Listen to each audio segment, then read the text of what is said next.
আজকে তৈরি করে দেখাচ্ছি স্পেশাল টাকি মাছের ভর্তা। স্পেশাল বলার কারণ হচ্ছে এখানে টাকি মাছের ভর্তাতে এক্সট্রা একটা উপাদান ব্যবহার করা হয়েছে, যার কারণে ভর্তাটা খেতে অনেক বেশি মজার হয়েছে। আশা করছি আজকের রেসিপিও ভালো লাগবে। আজকে ভর্তার জন্য এখানে 250 গ্রাম টাকি মাছ নেওয়া হয়েছে। মাছটাকে খুব ভালোভাবে ধুয়ে পরিষ্কার করে নেওয়া হয়েছে।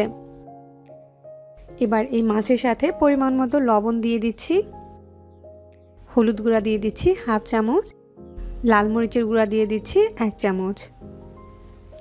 এবার লবণ হলুদ মরিচের সাথে মাছগুলোকে খুব ভালোভাবে একসাথে মাখিয়ে নিতে হবে এবং রেস্টে দিয়ে দিতে হবে 10 মিনিটের জন্য।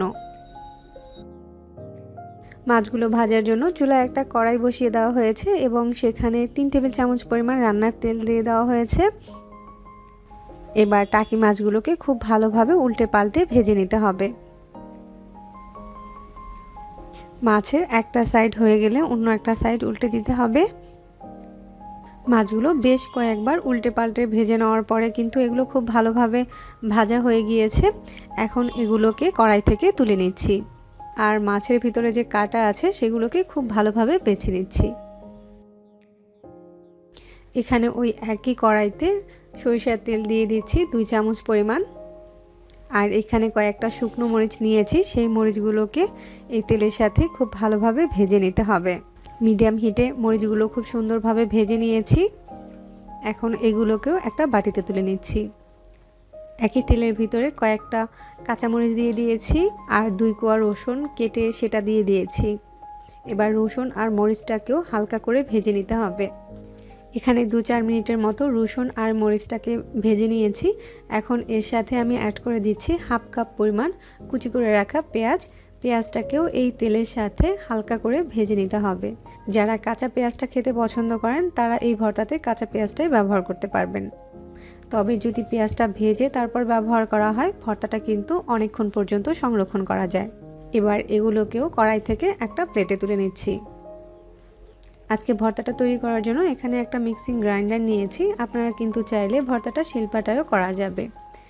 এখানে যে পেঁয়াজ কাঁচামরিচ আর রসুন ভেজে রেখেছিলাম সেটাকে মিক্সিং গ্রাইন্ডারে দিয়ে দিচ্ছি। আর এখানে 3 টেবিল চামচ পরিমাণ আছে কোরানো নারকেল। এই নারকেলটা ব্যবহার করার কারণেই কিন্তু আপনার ভর্তার টেস্টটা অনেক গুণ বেড়ে যাবে। শুকনো মরিচগুলোকেও এর সাথে দিয়ে দিচ্ছি।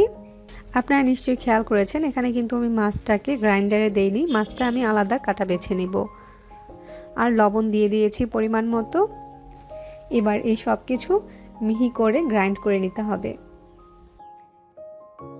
এবার এগুলোকে একটা প্লেটে নিয়ে নিচ্ছি। এখানে আমি মাছগুলোকে খুব ভালোভাবে কাটা বেছে নিয়েছি আর এরকম ঝুরা করে নিয়েছি। তারপর হচ্ছে এই মাছগুলোকেও এই বাটির ভিতরে নিয়ে নিচ্ছি। এবার হাত দিয়ে সব কিছু একসাথে খুব ভালোভাবে মিশিয়ে নিতে হবে। অনেকেই বলে থাকে গ্রাইন্ডারে ভর্তা তৈরি করলে ভর্তার টেস্ট থাকে না। সো এভাবে যদি তৈরি করা হয় তাহলে কিন্তু আপনার ভর্তার টেস্টটা একেবারেই নষ্ট হবে না। অথবা আপনি চাইলে কিন্তু এই ভর্তাটা শিলপাটায়ও করতে পারেন। তবে টাকি মাছের ভর্তাটা তৈরি করার ক্ষেত্রে একটা জিনিস খেয়াল রাখবেন যে শেষ পর্যায়ে কোনো কাঁচা সরিষার তেলটা ব্যবহার করবেন না, তাহলে কিন্তু ভর্তার টেস্টটা অনেকটাই কেমন জানি হয়ে যাবে। সো আমার কাছে ভালো লাগে না, যদি কারোর কাছে ভালো লাগে তাহলে সেটা ব্যবহার করতে পারেন। তো সব কিছু খুব ভালোভাবে মাখিয়ে নিয়েছি। মাখানোটা ভালো হলে কিন্তু আপনার ভর্তাটাও খেতে অনেক বেশি টেস্টি হবে। এবার হোটেল স্টাইলে এভাবে ছোট ছোট করে বল তৈরি করে নিচ্ছি। এই তো আজকে আমার টাকি মাছের ভর্তাটা কিন্তু কমপ্লিট। আশা করছি আপনাদের কাছে ভালো লেগেছে। হোপফুলি বাসায় ট্রাই করলে আপনাদেরও ভালো লাগবে। আজকে এ পর্যন্তই। সবাই ভালো থাকবেন, সুস্থ থাকবেন। আল্লাহ হাফেজ।